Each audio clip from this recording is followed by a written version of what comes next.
At Sense of Style, our purpose is to empower women to lead bold and full lives. We strive to bring you the latest in clothing and accessories in an accessible and affordable way. We believe that when you look good, you feel good, and then you have the power to do good to those around you.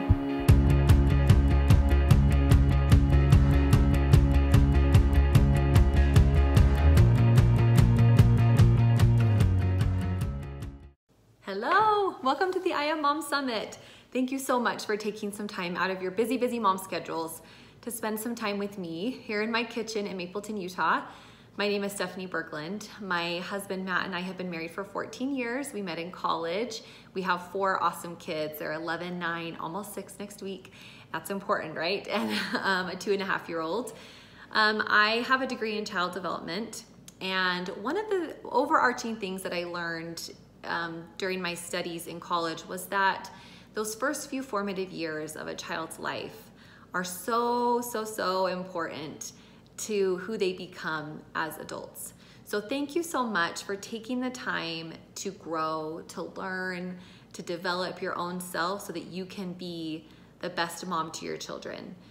It shows me that you're a great mom. So thank you for being a great mom. Thank you for being here and for taking the time to spend with me to talk a little bit about meal times. Now, I love you moms. I love any kind of moms. I'm a stay-at-home mom. I also teach piano, some voice lessons, and the cutest little preschool music class. And I love children, and I love their moms, and I love women.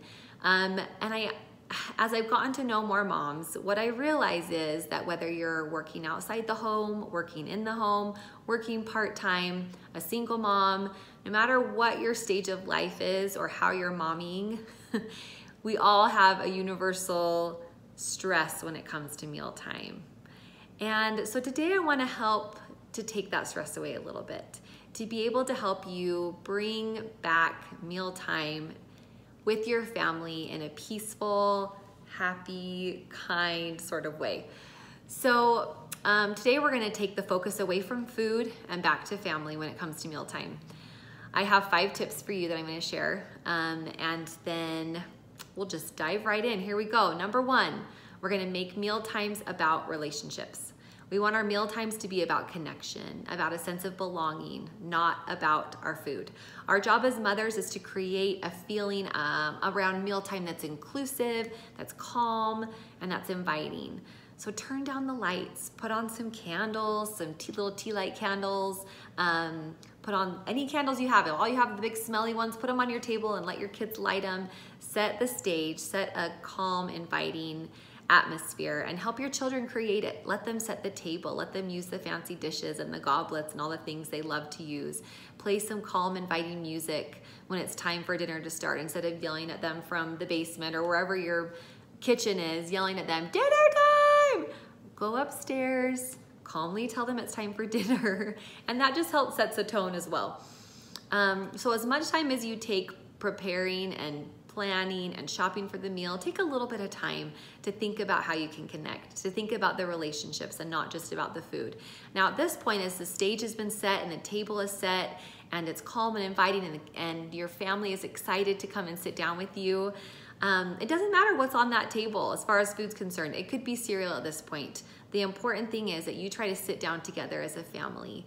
And if it's not happening for you right now, try to make a goal, maybe just once a week, to try to sit down with your family.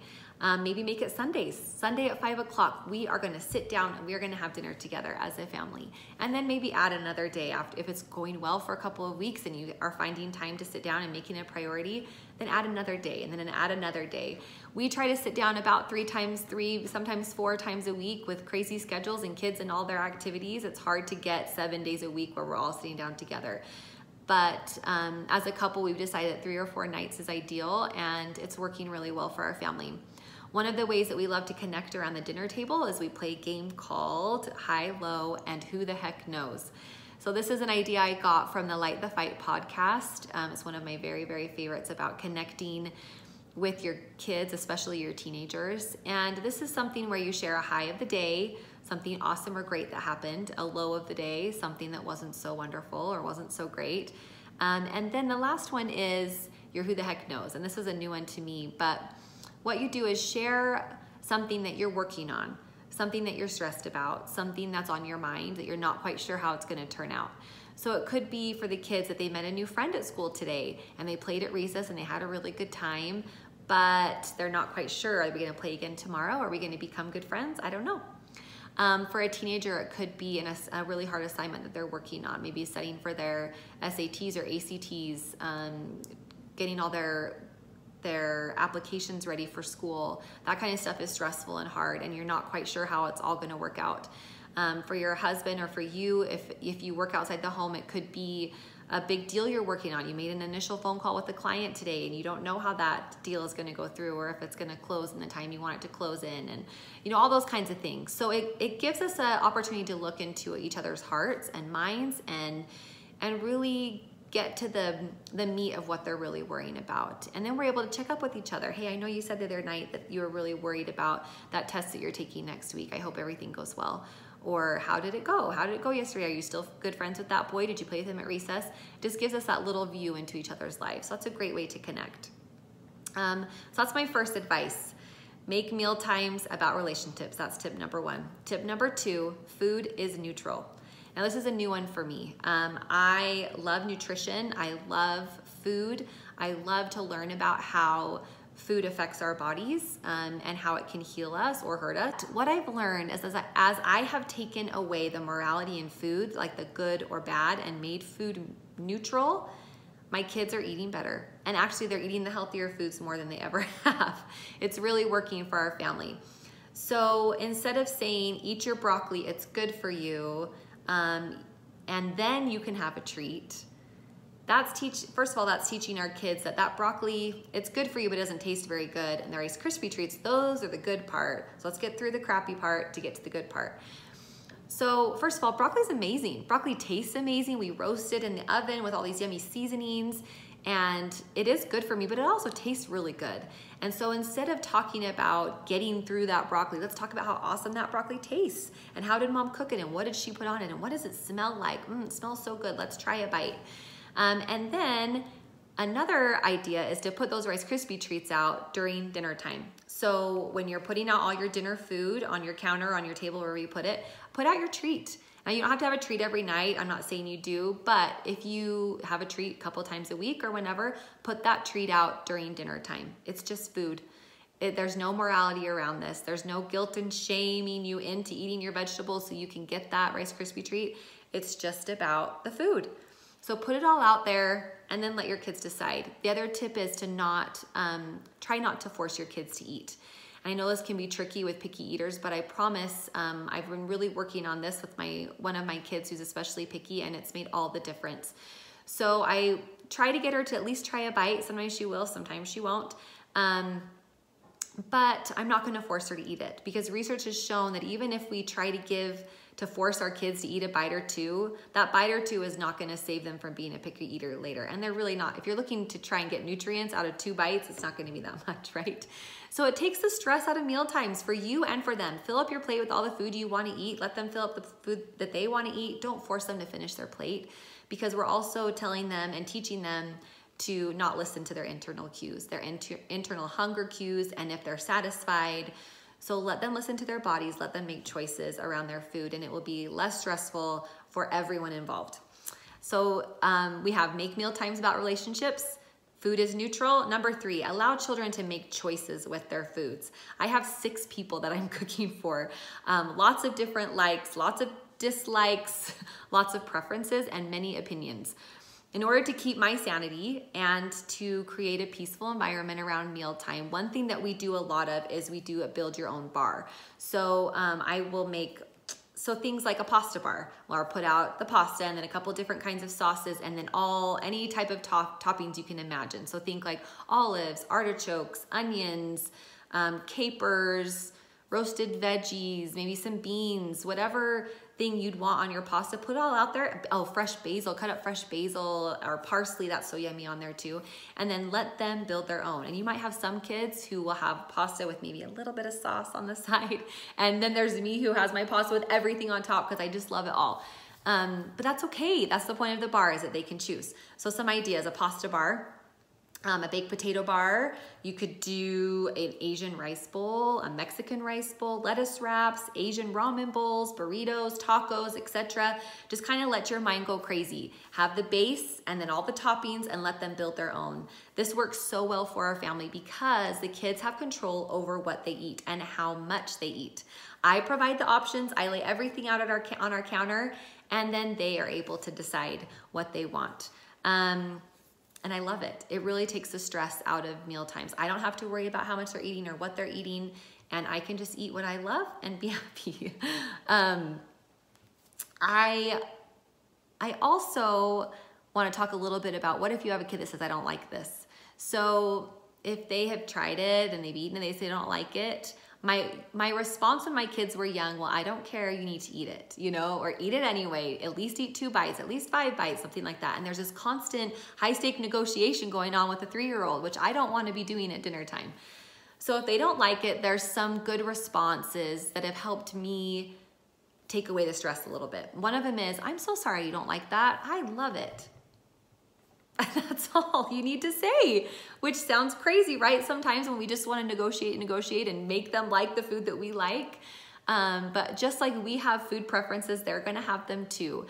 And so let them just say, okay, well, I'm sorry you don't like it. Would you want to try and dip it in something? Kids love dipping things. So you could use some of the dips that we use at our house: hummus, ranch, refried beans. My kids love to dip their chips or whatever taco stuff in refried beans. Obviously there's ketchup. You can probably think of all of them. I can't think of all of them right now, but think about some dips that your kids love. Put a little bowl with that condiment in it and just let them dip, and then they'll try new foods. And if they try it and they still don't like it, oh, I'm sorry you didn't like it because I love it. And then leave it at that. Just let them have their preferences. All right, so number 3, food is neutral. Number 3 was allow children to make their own choices with their food. And so that's what we talked about, the bars. Let them choose. So number 1 is make mealtime about relationships. Number 2, food is neutral. Number 3, allow children to make choices with their foods. Number 4, some basic table manners. So once everyone has their food from the bar that we have at the counter, we all sit down around the table, we try to incorporate some basic table manners.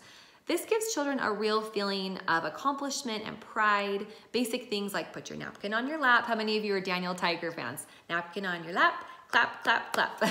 So we say that all the time at our house. Napkin on your lap, elbows on your tables, and this will continue on, I'm sure, for all of you that still have teenagers. You're having to teach them over and over and over again. Saying things like please and thank you. We also like our children to sit at the table for a little bit after we're done eating, to just chat, to talk to each other, to just be patient and realize that it's not just about the food, it's about connection, it's about being together. That sacred time around the table with my family without distractions is a powerful reminder to me as I listen to each one of my family members around the table that we're doing okay, that we're growing, that we're developing, that we're becoming really good humans, and that we're trying to make a difference in the world. And we go all our separate ways, and then we get to come home at night and just connect and sit and hear and listen to each other and learn from each other. So one manner that I want to teach parents along with this is to just listen. Close your mouth and just listen.